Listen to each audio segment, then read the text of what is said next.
साथियों, एक बड़ी पुरानी कहावत है, जहां चाह वहां राह। जब हम कुछ नया करने की ठान लेते हैं तो मंजिल भी जरूर मिलती है। आपने पहाड़ों में उगने वाले सेब तो खूब खाए होंगे, लेकिन अगर मैं पूछूं कि क्या आपने कर्नाटका के सेब का स्वाद चाखा है, तो आप हैरान हो जाएंगे। आमतौर पर हम समझते हैं कि सेब की पैदावार पहाड़ों में ही होती है, लेकिन कर्नाटका के बागलकोट में रहने वाले श्री शैल तेली जी ने मैदानों में सेब उगा दिया है। उनके कुलाली गांव में 35 डिग्री से ज्यादा तापमान में भी सेब के पेड़ फल देने लगे।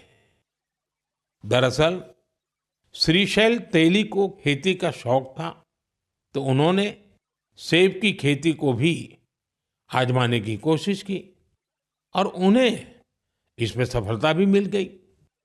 आज उनके लगाए सेब के पेड़ों पर काफी मात्रा में सेब उगते हैं, जिसे बेचने से उन्हें अच्छी कमाई भी हो रही है। साथियों, अब जब सेबों की चर्चा हो रही है, तो आपने किन्नौरी सेब का नाम जरूर सुना होगा। सेब के लिए मशहूर किन्नौर में केसर का उत्पादन होने लगा है। आमतौर पर हिमाचल में केसर की खेती कम ही होती थी, लेकिन अब किन्नौर की खूबसूरत सांगला घाटी में भी केसर की खेती होने लगी। ऐसा ही एक उदाहरण केरला के वायनाड का है। यहाँ भी केसर उगाने में सफलता मिली और वायनाड में ये केसर किसी खेत या मिट्टी में नहीं, बल्कि एरोपोनिक्स टेक्निक से उगाए जा रहे हैं। कुछ ऐसा ही हैरत भरा काम लीची की पैदावार के साथ हुआ है।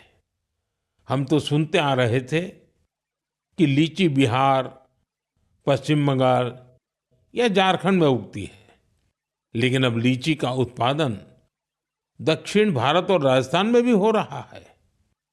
तमिलनाडु के थिरुविरा अरासू कॉफी की खेती करते थे।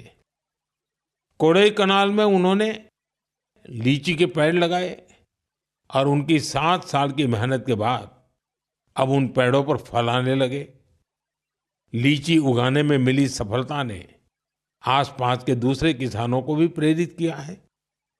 राजस्थान में जितेंद्र सिंह राणावत को लीची उगाने में सफलता मिली है। ये सभी उदाहरण बहुत प्रेरित करने वाले हैं।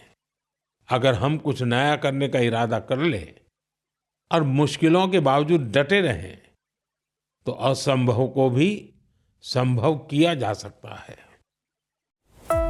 कृषि एवं किसान कल्याण मंत्रालय।